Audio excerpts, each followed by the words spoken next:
जय हिंद साथियों। आज अपन बात करेंगे हनुमानगढ़ के टीबी तहसील में लगने वाले इतने फायदे। तो मैं बता ही देता हूँ आपको कि 300-400 लोगों को दिहाड़ी मजदूरी करने का मौका मिल जाएगा। और बात करेंगे अपन कि इसके विरोध में लड़ाई लड़ने के तरीके पे कि इसका तरीका सही है या गलत है। तो शुरुआत करते हैं इसके नुकसान जो प्रमुख है। सबसे पहला इसका नुकसान होगा जो ये होगा कि इंदिरा गांधी नहर से 60 लाख लीटर पानी लिया जाएगा। तो इसका असर पड़ेगा बाड़मेर तक, बीकानेर तक, जहां तक इंदिरा गांधी नहर जाती है। उसके बाद में दूषित पानी उसी नहर में छोड़ा जाएगा। अब इसके ऊपर कोई अगर ज्ञान देना चाहे तो उसको मैं ये बता दूं कि आप उसका विरोध नहीं कर सकते और वो पानी नाजायज तरीके से छोड़ा जाएगा। और उसका उदाहरण आपको चाहिए तो गंगानगर की तरफ आने वाली पंजाब की नहरों को आप देख सकते हो, जिनमें गंदा पानी आता है और साथ में हमें उपहार के रूप में मिली है सांस और कैंसर जैसी, अस्थमा और कैंसर जैसी बीमारियां, सांस की बीमारियां, पेट की बीमारियां। और यही बीमारियां ये जो फैक्ट्री लग रही है इससे मिलेगी। दूसरा इसका नुकसान ये होगा कि 5 किलोमीटर के अंदर कम से कम 300 तरह की मक्खियां और कीट इसके जो दूषित जल और जो इसका रसायन जो होगा उससे उत्पन्न होंगे। 500 तरह के कम से कम मक्खियां और कीट। फिर ये होगा कि जो पानी ये यूज कर लेके और जिसको वापस छोड़ेंगे वो पानी अगर धरती में छोड़ेंगे तो जमीनें बर्बाद होगी। वो पानी नहर, इंदिरा कनाल नहर में डालेंगे और उसको आप रोक नहीं सकते। आपको अगर देखना हो तो हनुमान बेनीवाल, थान सिंह डोली, जो जैसलमेर साइड में, बाड़मेर साइड में लड़ाइयां लड़ रहे हैं ना, जोजरी नदी, फलानी नदी, वो यही मामला है। फैक्ट्रियों के गंदे पानी से लोग गांव खाली कर गए। ठीक है। और इस पे इसके साथ में अपन बात करते हैं लड़ाई लड़ने का तरीका। बढ़िया तरीका है जो लड़ रहे हैं, विरोध कर रहे हैं, पर इस तरीके से क्या होता है कि लोगों को सोशल मीडिया के माध्यम से जनसंपर्क से इकट्ठा किया जाता है हजारों लाखों की संख्या में, और फिर उनको पुलिस प्रशासन, अर्धसैनिक बल लट्ठों से मारते हैं और ये आंदोलन का एक मिला जुला सा कुछ वो निकलता है रिजल्ट।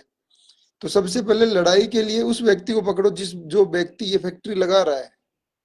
फैक्ट्री एक कंपनी का एक मालिक लगाता है जिसके पास पैसे नहीं रुपए होते हैं। पैसे वाले तो विरोध करते हैं, जिनके पास अरबों रुपए होते हैं। तो मैंने इसका जो रिसर्च किया है तो मैंने कैप्शन में ना इसका डाला है कि इसका वाइस प्रेसिडेंट कौन है, उसके मोबाइल नंबर भी डाले हैं। जिस किसी को इस फैक्ट्री से आपत्ति हो सब उस मोबाइल पे मैसेज करो, व्हाट्सएप करो, टेलीग्राम करो, कॉल करो और एक आदमी को घेरो जो इस फैक्ट्री का मालिक है, उसको घेरो। आप पर सीधा सरकार से लड़ाई ले रहे हो। सरकार के अंदर जो मंत्री महोदय, जो अपने मुख्यमंत्री और जितने भी सिस्टम में लोग बैठे हैं ना, सरकारी कर्मचारी, सबके पास पैसा पहुंचता है। ये कोई 200-250 रुपए का काम नहीं है, कोई 2-2.5 लाख का काम नहीं है, 25-30 लाख का काम नहीं है। 600 करोड़ का प्रोजेक्ट है। तो आप इसका विरोध नहीं कर पाओगे। इस तरीके से क्या कर लोगे, इंटरनेट बंद कर दिया 15 किलोमीटर में। हाँ, इसके नुकसान पे जो ज्ञान दे रहे हैं ना, जो कह रहे हैं ना कि इसके ये रोजगार मिलेंगे, तो रोजगार मिलेगा सिर्फ दिहाड़ी करने के लिए 300-400 लोगों को, बाहर 3-4 चाय के ठेले वालों को।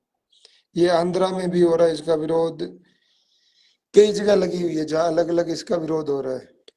तो रोजगार के नाम पे ये मिलेगा। दूसरा इसका नुकसान होगा, मोनोक्रॉपिंग बढ़ेगी। यानी कि ये दोगली सरकार और जो दोगले ये किसान और सरकार के चाटुकारिता वाले जो कहते हैं ना, ये सरकारों के जो चाटुकार है कि फसल चक्कर अपनाओ, कृषि वैज्ञानिक कहते हैं फसल चक्कर अपनाओ, सरकार इस पे पैसा डालती है कि फसल चक्कर अपनाओ। तो जब इसमें मक्का यूज लिया जाएगा, जब गन्ना यूज लिया जाएगा तो फसल चक्कर बंद हो जाएगा। आपकी भूमि 6 साल में, मैं लिख के दे रहा हूँ, बर्बाद हो जाएगी। और जो कह रहे हैं ना मुआवजा मिलेगा, तो मुआवजे के अंदर जो आपको जो मौके की जो रेट है उससे 5-7 लाख रुपए फालतू मिलेंगे। उससे आपके ना, और राजस्थानी में कहते हैं ना, डूंगे भी नहीं दुपेंगे। अगर घर में एक आदमी को भी कैंसर हो गया ना तो मुआवजा बाढ़ में बढ़ जाएगा, तो मुआवजे के चक्कर में रहो नहीं। आप ये सोचिए ना कि सरकार को क्या चाहिए और फैक्ट्री मालिक को क्या चाहिए। आपके संसाधन, आपके पास क्या संसाधन है? आपकी जमीन में होने वाली फसल। आपके पास क्या संसाधन है? इंदिरा कनाल नहर का पानी, वो चाहिए। नहीं तो जैसलमेर में हजारों बीघा खाली भूमि पड़ी है, ये फैक्ट्री वहां भी लगा सकते हैं। फिर इनको शोषण करना है आपके संसाधनों का। ये बस्तर में नक्सलवाद के एरिया में जाके जंगल काट रहे हैं, वहां उनको खत्म कर रहे, क्यों कर रहे हैं? शांति व्यवस्था नहीं चाहिए इनको। वो इसलिए कर रहे हैं कि विश्व का सबसे अधिक, अगर कोई कीमती खजाना है ना तो वो बस्तर और वहां के नक्सलाइट जो एरिया है ना, उनकी पहाड़ियों में और जमीन में है। खनिज जो है ना सबसे तकड़े वाला, सोना तक है वहां पे। इसलिए उनको खदेड़ रहे हैं। नक्सलाइट आके कभी देश में कहाँ कहाँ पे हमला करते नहीं करते ना। उनकी लड़ाई बस वही है, जल जंगल और जमीन की लड़ाई है। और वही लड़ाई अपनी है। आज अगर कोई भाई ज्ञान दे रहा है ना तो कि इसके फायदे हैं, तो फायदे इसके बहुत घातक है। इनका फायदा सिर्फ और सिर्फ एक आदमी को फायदा होगा, जो इस फैक्ट्री का मालिक होगा। उसके अलावा किसी को कोई फायदा नहीं है, एक रत्ती भर का भी। और लड़ाई लड़ने का तरीका मैं अपने जो अगुवाई नेता उनसे कहना चाहूंगा, आपका भी अच्छा है, लोकतंत्र में ऐसा होना चाहिए, पर लोकतंत्र में लठ नहीं पड़ते। तो इसका मतलब लोकतंत्र की जो चूरण है उसको तो भूल जाओ आप। लोकतंत्र के नाम पे आपके साथ तानाशाही हो रही है, सालों से होती आ रही थी, अभी थोड़ी ज्यादा बढ़ गई है। क्योंकि अभी ये आपके जमीन के पीछे पड़ गई है जो मौजूदा सरकार है। पहले वाली सरकार थी जो अलग मामलों में भ्रष्टाचार किया करती थी, पर मौजूदा सरकार को पता है कि आने वाले समय में पैसे से भी ज्यादा कीमत अगर होगी तो वो जमीन की होगी, सोने से भी ज्यादा कीमत होगी तो जमीन की होगी। और आप मुआवजे के चक्कर में रह रहे हो। मैं कह रहा हूँ 4 किलोमीटर के अंदर आपकी कोई जमीन खरीदेगा ना, आपका कोई प्लॉट खरीदेगा। जहाँ फैक्ट्री लगेगी उसके आसपास के 4-5 किलोमीटर एरिया में आप नहीं रह सकते। और ये आपको देखना है तो आप देख सकते हो, अपने राजस्थान में भी जो थान सिंह डोली जोरजरी नदी की जो बात करता है ना, उन गाँव के हालात देख सकते हो आप। 3-3 किलोमीटर आके गाँव के घरों में सुरसरी चढ़ जाती है ऐसी, जिसको छूते ही है ना हाथ में फोड़े फुंसियां शुरू हो जाती है। फैक्ट्री लगाने का मुख्य कारण है सिर्फ आपके जो संसाधन है उनका शोषण करना है इनको। आपके पानी को खाना है, आपकी जमीन को खाना है। नहीं तो जैसलमेर में हजारों बीघा जमीन पड़ी है जहाँ आदमी भी नहीं दिखता, वहां क्यों नहीं लगा रहे? तो मैं तो कहता हूँ जितना हो सके इसमें विरोध के पक्ष में रहो। और एक मेन बात यह भी है कि जो लोग इस फैक्ट्री के पक्ष में है ना, उनके पास सिर्फ और सिर्फ एक मुद्दा है कि वो मौजूदा सरकार के चाटुकार है, दल्ले हैं, है ना। उनके दिमाग के अंदर है ना गोबर भरा हुआ है, वो गोबर के पक्ष में है, समझे। क्योंकि मौजूदा सरकार ने गोबर को बहुत प्रमोट किया है। तो गोबर भरे हुए लोग है ना, और उनके पास कोई लॉजिक वाली बात नहीं है कि फैक्ट्री क्यों लगनी चाहिए, कि रोजगार बढ़ेगा। अरे फैक्ट्रियों से रोजगार, कौन सा रोजगार बढ़ता है? दिहाड़ी मजदूरी का बढ़ता है। और दिहाड़ी मजदूरी, अपने एरिया में ऐसा कोई दिहाड़ीदार आदमी नहीं होगा जो ठाला बैठा हो। अपने तो मिलते ही नहीं है मजदूर। बिहार से आते हैं नरमा चुगने के लिए, अपने अलवर से आते हैं, तो अपने तो मजदूर, वो जो रोजगार बढ़ेगा उसकी तो आवश्यकता ही नहीं है। वो तो बेरोजगारी है ही नहीं अपने। तो बेतुकी की बातें मत करो किसी झंडे डंडे वालों के चक्कर में।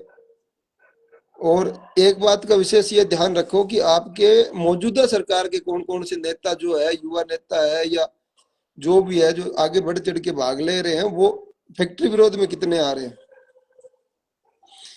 जो व्यक्ति सही और गलत का निर्णय न करके किसी संस्था के द्वारा लिए गए निर्णय के पक्ष में होता है, वो व्यक्ति ना तो नेता हो सकता आपका अच्छा, ना वो आपका कोई